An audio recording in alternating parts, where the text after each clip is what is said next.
புதுச்சேரியில் நாளை மறுநாள் வாக்கு எண்ணிக்கை நடைபெற உள்ள நிலையில் வாக்கு எண்ணிக்கை மையங்களில் முன்னேற்பாடுகள் மற்றும் பாதுகாப்பு ஏற்பாடுகளை தலைமை தேர்தல் அதிகாரி ஜவஹர் பார்வையிட்டு ஆய்வு செய்தார். மேலும் வாக்கு எண்ணிக்கை மையங்களுக்கு செல்போன்கள் கொண்டு செல்ல தடை விதிக்கப்பட்டுள்ளது. புதுச்சேரியில் 30 சட்டமன்ற தொகுதிகளுக்கான தேர்தல் கடந்த 9ஆம் தேதி நடைபெற்று முடிந்த நிலையில் வாக்கு எண்ணிக்கை நாளை மறுநாள் நடைபெறுகிறது. அதற்காக அனைத்து விரிவான ஏற்பாடுகளும் மேற்கொள்ளப்பட்டு வருகின்றன. யூனியன் பிரதேசத்தின் 4 பிராந்தியங்களான புதுச்சேரி, காரைக்கால், மாஹே மற்றும் ஏனாம் பகுதிகளில் தேர்தல் ஆணையத்தின் வழிகாட்டுதலின்படி கடுமையான பாதுகாப்பு மற்றும் ஒழுங்குமுறை நடைமுறைகளுடன் வாக்கு எண்ணிக்கை நடைபெற உள்ளது. யூனியன் பிரதேசம் முழுவதும் மொத்தம் 6 வாக்கு எண்ணிக்கை மையங்கள் அமைக்கப்பட்டுள்ளன. புதுச்சேரி பிராந்தியத்தில் மகளிர் பொறியியல் கல்லூரி, மோத்திலால் நேரு அரசு பாலிடெக்னிக் கல்லூரி, லாஸ்பேட்டை தாகூர் கலை கல்லூரி ஆகிய இடங்களில் வாக்கு எண்ணிக்கை நடைபெற உள்ளது. இதேபோன்று காரைக்காலில் அறிஞர் அண்ணா அரசு கலை மற்றும் அறிவியல் கல்லூரி மற்றும் முதுநிலை மையம், மாஹே பிராந்தியத்தில் ஜவஹர்லால் நேரு அரசு மேல்நிலைப் பள்ளியிலும், ஏனாம் பிராந்தியத்தில் டாக்டர் SRK அரசு கலை கல்லூரியிலும் வாக்கு எண்ணிக்கைகள் நடைபெற உள்ளது. வாக்கு எண்ணிக்கைக்காக 35 மேஜைகள் ஒதுக்கப்பட்டுள்ளன. ஒவ்வொரு தேர்தல் நடத்தும் அதிகாரிகளுக்கும் சம்பந்தப்பட்ட தொகுதிகளில் உள்ள வாக்காளர்கள் மற்றும் வாக்குச்சாவடிகளின் எண்ணிக்கையினை பொறுத்து 7 முதல் 16 மேஜைகள் வரை ஒதுக்கப்பட்டுள்ளன. வாக்கு எண்ணிக்கை பணிகள் சீராக நடைபெறுவதற்காக போதுமான பணியாளர்கள் நியமிக்கப்பட்டுள்ளனர்.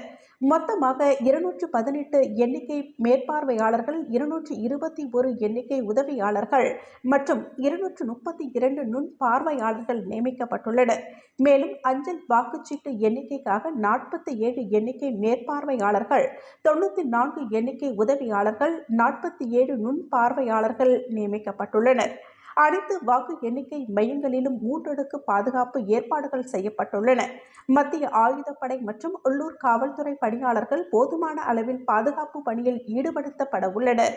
இந்நிலையில் வாக்கு எண்ணிக்கை மையங்களில் நடைபெற உள்ள முன்னேற்பாடுகள் மற்றும் பாதுகாப்பு ஏற்பாடுகள் குறித்து தலைமை தேர்தல் அதிகாரி ஜவஹர், மாவட்ட ஆட்சியர் குலோத்துங்கன் ஆகியோர் நேரில் சென்று பார்வையிட்டு ஆய்வு செய்தனர். அப்பொழுது வேட்பாளர்களின் முகவர்கள் மற்றும் வேட்பாளர்களால் தேர்வு செய்யப்பட்ட வாக்கு எண்ணிக்கை முகவர்களுக்கு தேர்தல் நடத்தும் அதிகாரிகளால் அனுமதி அட்டை வழங்கப்பட்டுள்ளது. அவர்கள் மட்டும் வாக்கு எண்ணிக்கை மையங்களில் அந்தந்த தொகுதி வாக்கு எண்ணப்படும் போதும் அனுமதிக்கப்படுவார்கள்.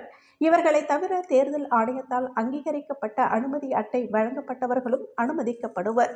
செய்தியாளர்கள், வேட்பாளர்களின் முகவர்கள் மற்றும் வாக்கு எண்ணிக்கை முகவர்கள் வாக்கு எண்ணிக்கை நடைபெறும் இடத்திற்கு கைபேசி எடுத்துச் செல்ல தடை செய்யப்பட்டுள்ளது. கைபேசி வாக்கு எண்ணிக்கை மையத்தில் அமைக்கப்பட்டுள்ள கைபேசி காப்பகத்தில் ஒப்படைக்க வேண்டும். பொதுமக்கள் இந்திய தேர்தல் ஆணையத்தின் அதிகாரப்பூர்வ இணையதளம் மற்றும் செயலி வாயிலாக வாக்கு எண்ணிக்கை மற்றும் தேர்தல் முடிவுகளை உடனுக்குடன் அறிந்து கொள்ளலாம்.